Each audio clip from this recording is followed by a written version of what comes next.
Hi guys, it's me Jess and welcome to my channel. So I'm here to unbox the best prepaid internet in the Philippines for what I know.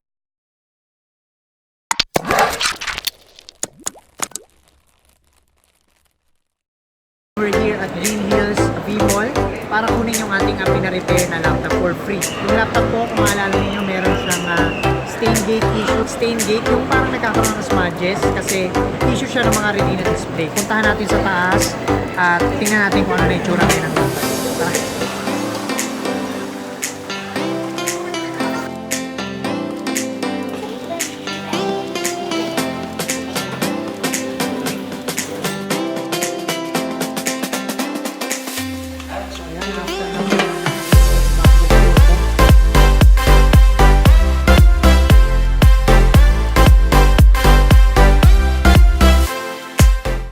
Nakita ko lang siya sa mall and dun sa flyers niya nakalagay dun is yung sulit no na kasi sa mga kagaya ko diyan na yung source of income is nasa internet. I'm sure para sa inyo tong vlog na ito. Na nakita ko doon is for 600 pesos pwede ka nang magkaroon ng 400 gig of internet for 15 days, and what struck me is for 999 you can have up to 65 gig of internet valid for 30 days. Kasi ito kasi yung hinahanap ko na prepaid, and then pwede ka rin mag-load ng 15 pesos and 1 gig. Kasi ngayon, di ba, kapag nagpa-load ka, let's say sa Globe, ilang MB lang yan, 40 MB. Tapos sa Smart, yung 2 gig din nila, kagaya sa Globe, 1 week. Pero sa akin, hindi siya nagtatagal. Minsan, inaabot lang siya ng 2 days, 1 day. Then, the most insane experience na meron ako was 2 hours lang yung tinagal ng 2 gig. And when I was calling them, hindi nila ma-explain why. So, nag-search ako sa mall, ano ba yung best internet na pwede kong ma-applyan. And then, I saw this sa mga information, sa may concierge nila, sa may mga load. And then, meron silang bago. Ito yung, ayan, ang pinakasulit, PLDT Home Wi-Fi. Wow! Yan, na internet. Okay. So, mabibili siya sa mall sa halagang 1,995. And then, ang meron dito ay no installation fee kasi para siyang pocket Wi-Fi. Pero, yun, meron siyang plug. So, ito yung i-unbox natin, titingnan natin, and iti-test natin kung totoo ba yung sinasabi nila na sulit talaga. Okay? So, ito yung box. Ito yung box niya. And then, yan. Buksan natin. Ano yung laman niya? Tingnan natin. Yan, baliktad pala. So, ayan. Yun, alaglag. So, ito yung manual. Yan, so yung manual natin, paano natin siya i-configure. And then, ito yung pinaka-itsura ng router natin. Ayan. So, ilapit natin.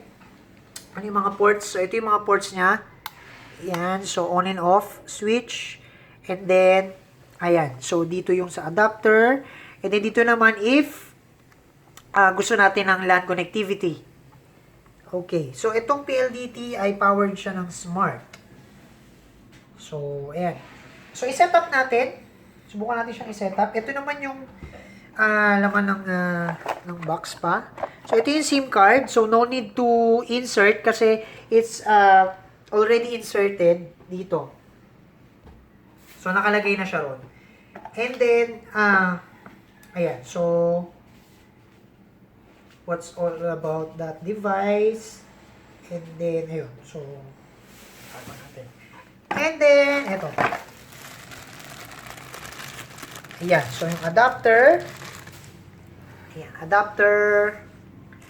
And then, itong LAN cable. So, sa mga hindi na gumagamit nito, tago na lang natin. Ako kasi hindi ko na siya gagawin. And then, eto. So, stand. So, una natin kabit yung stand. Tingnan natin kung sulit ba talaga at mabilis. Ano ba siya? Okay, para maitayo natin.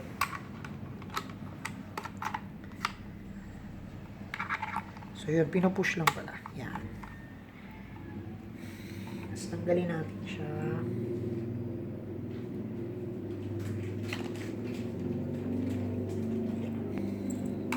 So, yun, makikita natin dito mga light indicator. So, LAN, power, Wi-Fi din signal.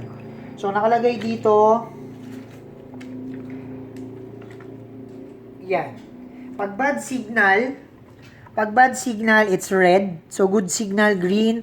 And then, blue, yung pinaka-max niya. Okay?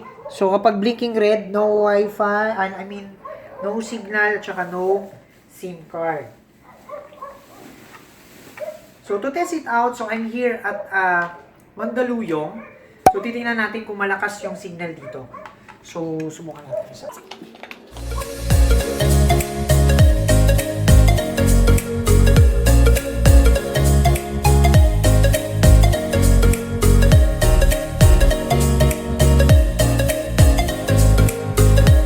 Few inches later.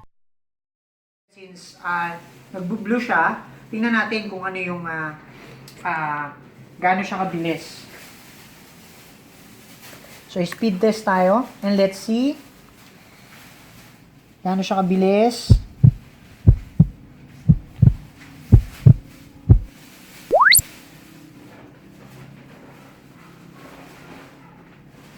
So, wow, okay. So, that's not bad, no? Meron tayong 19, 20, or more than 20 Mbps. And that's really good for a prepaid internet. So, download speed, 22 Mbps, and upload speed is almost 7 Mbps. So, let's try mag-browse. Wow, napakatulin. So, tama nga yung sinabi nila na sulit talaga. So, pinaka natuwa ako dito is yung amount, no? Yung amount ng gig na ino-offer nila na for a month for 1,000 pesos.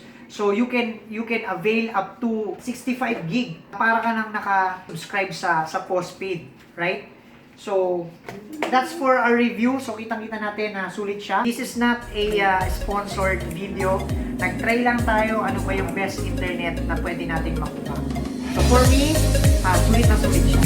Thank you for watching and